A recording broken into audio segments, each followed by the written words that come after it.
નમસ્કાર દર્શક મિત્રો, હું રાણા પાર્થ આપ સર્વનો image engineering and technical institute તથા મિકેનિકલ ડિપાર્ટમેન્ટ તરફથી ઈ લર્નિંગમાં હાર્દિક સ્વાગત કરું છું.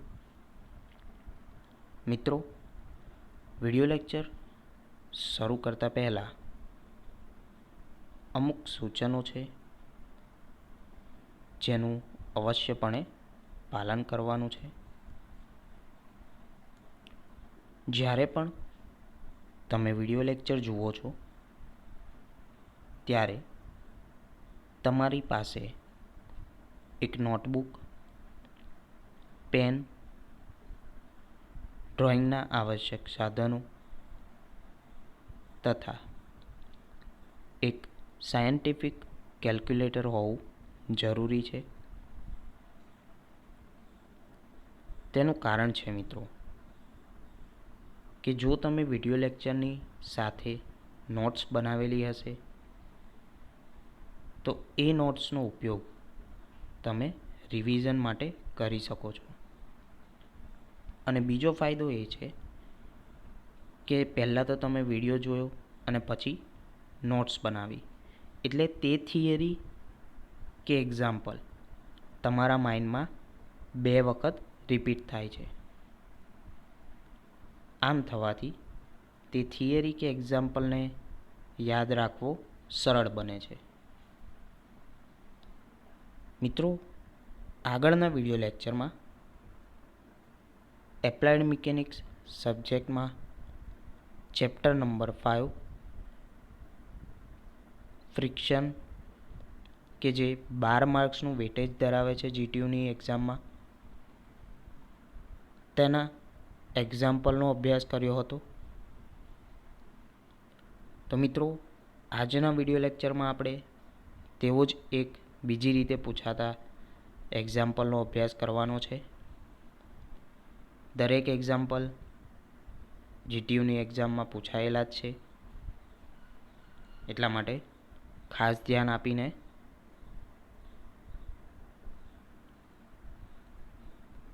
તો મિત્રો વધુ સમય ન લેતા આજનો વિડિયો લેક્ચર સ્ટાર્ટ કરીશું. Applied mechanics chapter number 5 friction અને એક્ઝામ્પલ નંબર 3. તો મિત્રો જોઈએ એક્ઝામ્પલમાં શું આપેલું છે આપણને. રકમમાં 200 ન્યૂટન વજન ધરાવતો, જ્યાં જ્યાં પણ હાઇલાઇટ્સ કરેલી છે તે ખાસ ધ્યાન આપજો, કારણ કે ગિવન ડેટા માટે મોસ્ટ ઇમ્પોર્ટન્ટ છે. 200 ન્યૂટન વજન ધરાવતો બ્લોક એક ઢળતા પાટિયા પર મૂકેલું છે. મિત્રો, એક ઢળતું પાટિયું છે, ત્યાં આગળ એક બ્લોક મૂક્યો છે તે પાટિયા ઉપર. તેનું વજન કેટલું છે? 200 ન્યૂટન. વજન ક્યાં લાગશે? નીચેની સાઈડ, જે સમક્ષિતિજ સમતલ સાથે 30° ખૂણો બનાવે છે. મિત્રો, જે પાટિયું છે તે સમક્ષિતિજ સમતલ એટલે કે ગ્રાઉન્ડ લેવલથી કેટલા અંશ ઉપર છે? 30° ખૂણો બનાવે છે. જો ઘર્ષણાંક 0.25 હોય તો, ઘર્ષણાંક આપી દીધો છે મ્યુ બરાબર 0.25 હોય તો ઢળતા પાટિયાને સમાંતર એ બળ શોધો જે બ્લોકને ઉપરની તરફ ખસેડવા જોઈએ. બરાબર, શું ફાઇન્ડ કરવાનું કીધું છે આપણને? બળ, કે કેટલું બળ આપણે જોઈશે તે બ્લોકને ઉપર ખસેડવા માટે. જો મિત્રો તમે આગળના એક્ઝામ્પલમાં અમુકમાં ઘર્ષણાંક શોધવાનું હતું, અમુકમાં વજન શોધવાનું હતું, અને આ એક્ઝામ્પલમાં હવે બળ શોધવાનું છે. તો મિત્રો કોઈ જ વાંધો નથી, જે કંઈ શોધવાનું કે પણ આપણી પાસે મેઇન તાકાત શું છે કે સ્ટેપ્સ ખબર છે. તો એ જ સ્ટેપ્સ પ્રમાણે આપણે આગળ વધવાનું છે. જવાબ અવશ્ય આવશે. તો હવે જોઈએ, પહેલાં તો શું બનાવવાનું છે, ગિવન ડેટા. તો જે પ્રમાણે આપણને આપી છે રકમ તેના પ્રમાણે ગિવન ડેટા બનાવી દઈએ. તો 200 ન્યૂટન વજન ધરાવતો બ્લોક, વજન કેટલું છે 200 ન્યૂટન, એટલે ડબલ્યુ બરાબર લઈ લઈએ 200 ન્યૂટન.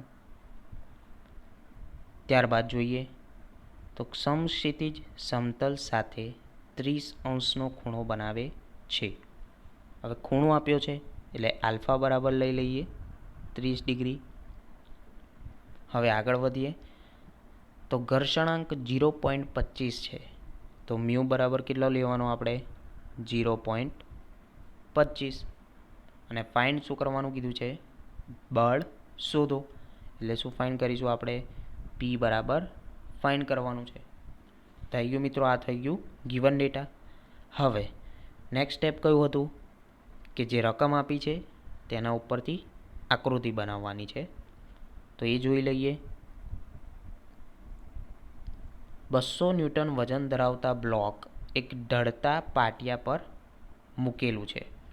તો પહેલાં તો એક ઢળતું પાટિયું બનાવી દઈએ અને એના ઉપર એક બ્લોક બતાવી દઈએ કે જેનું વજન ડબલ્યુ બરાબર 200 ન્યૂટન છે. ત્યારબાદ શું કીધું છે, સમક્ષિતિજ સમતલ સાથે 30° ખૂણો બનાવે છે.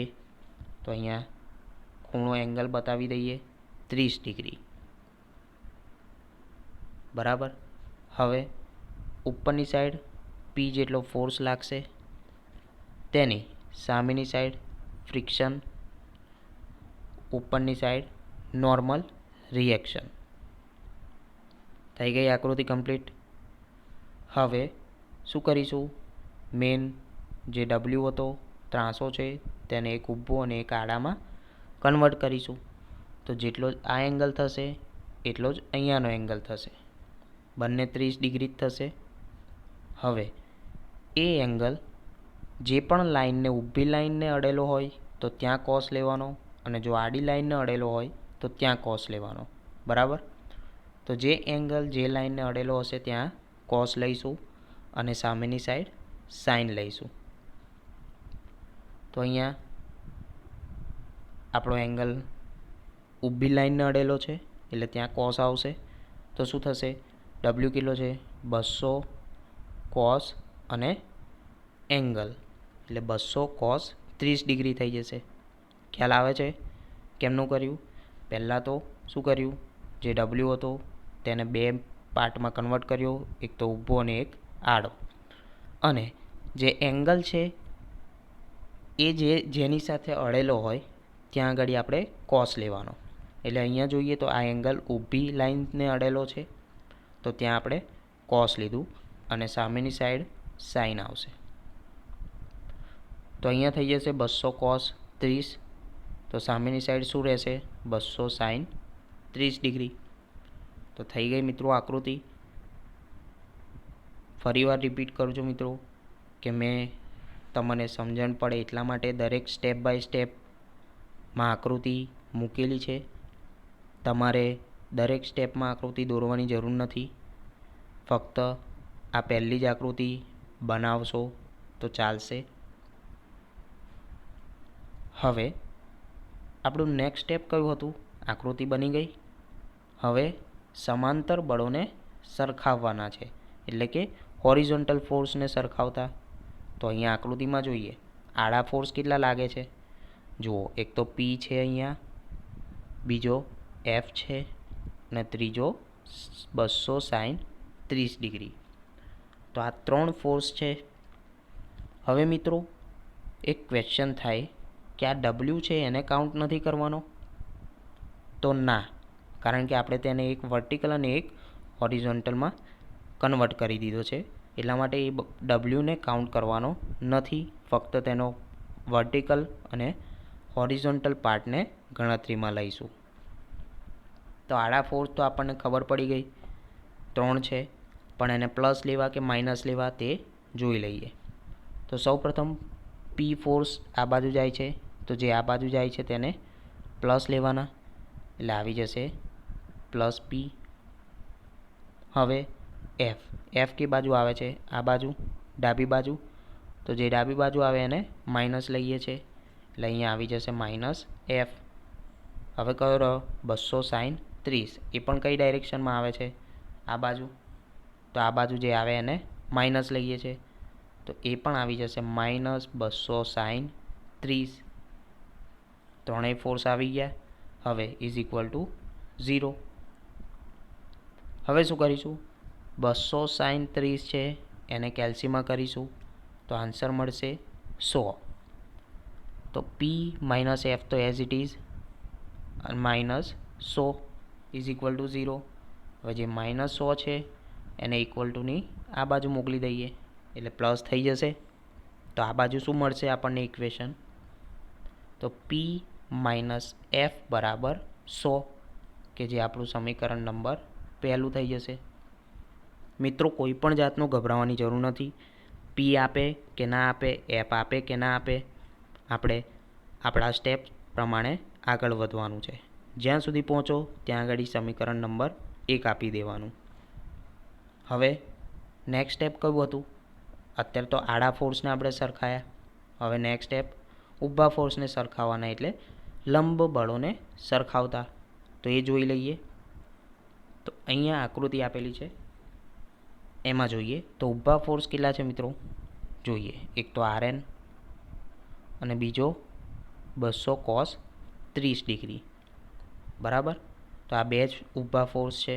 આ ડબલ્યુને તો કાઉન્ટ કરવાનો નથી, કારણ કે ઓલરેડી આપણે એને વર્ટિકલ અને હોરિઝોન્ટલમાં કન્વર્ટ કરેલો છે. હવે બે ફોર્સ ઊભા છે. હવે એમાં કયો પ્લસ લેવો, કયો માઇનસ લેવો? તો અહીંયા રૂલ્સ આપેલો છે, જોઈ લઈએ. કે ઉપરની સાઈડ જતાં આપણે પ્લસ લઈશું અને નીચેની સાઈડ આવે એને માઇનસ લઈશું. તો અહીંયા પહેલો ફોર્સ જોઈએ RN. RN ક્યાં જાય છે? ઉપર જાય છે, એટલે શું આવશે? પ્લસ. તો અહીંયા મૂકી દઈએ પ્લસ RN. હવે બીજો ફોર્સ જોઈએ. તો બીજો ફોર્સ 200 cos 30 ક્યાં આવે છે? નીચેની સાઈડ. તો નીચેની સાઈડ શું છે? માઇનસ. તો minus 200 cos 30 is equal to 0. કેલ્સી છે આપણી પાસે. 200 cos 30 કરીશું તો આપણને મળશે 173.20. એટલે અહીંયા મૂકી દઈએ એની કિંમત. RN તો છે જ અહીંયા, માઇનસ 173.20 ઇઝ ઇક્વલ ટુ 0. હવે શું કરીશું? આપણે RN ફાઇન્ડ કરવો છે, તો જે બીજું છે તેને ઇક્વલ ટુની આ બાજુ મોકલી દઈશું. એટલે માઇનસ છે તો ઇક્વલ ટુની આ બાજુ જાય તો પ્લસ થઈ જશે. તો આપણને શું મળશે? RN બરાબર 173.20 ન્યૂટન. એ મળી ગયું બીજું સમીકરણ, બરાબર. ન્યૂટન જ કેમ? કારણ કે આપણને અહીંયા ન્યૂટનમાં કિંમત આપેલી છે. જો ત્યાં કિલો ન્યૂટન આપ્યો હોય તો અહીંયા કિલો ન્યૂટન મૂકવું પડે આપણે. તો મિત્રો, બે સ્ટેપ કમ્પ્લીટ થઈ ગયા. લંબ બળોને સરખાવી દીધા. હવે શું કરીશું? યસ, આપણું ફોર્મ્યુલા કયું છે? તો મ્યુ બરાબર F/RN મૂકી દઈએ. જોઈએ, જો આ પહેલું ફોર્મ્યુલા મળ્યું હતું, આ બીજું મળ્યું હતું. હવે મ્યુ બરાબર F/RN ફોર્મ્યુલા મૂકી દઈએ. તો મ્યુ આપણને એક્ઝામ્પલમાં આપેલો છે, કેટલો છે? 0.25. RNની વેલ્યુ આપણને અહીંયા મળી ગઈ, તેને મૂકી દઈએ. તો મ્યુ બરાબર થશે 0.25 F એમના એમ ભાગ્યા RN બરાબર છે 173.20. હવે શું કરીશું? તો F ફાઇન્ડ કરવો છે આપણને, Fની કિંમત.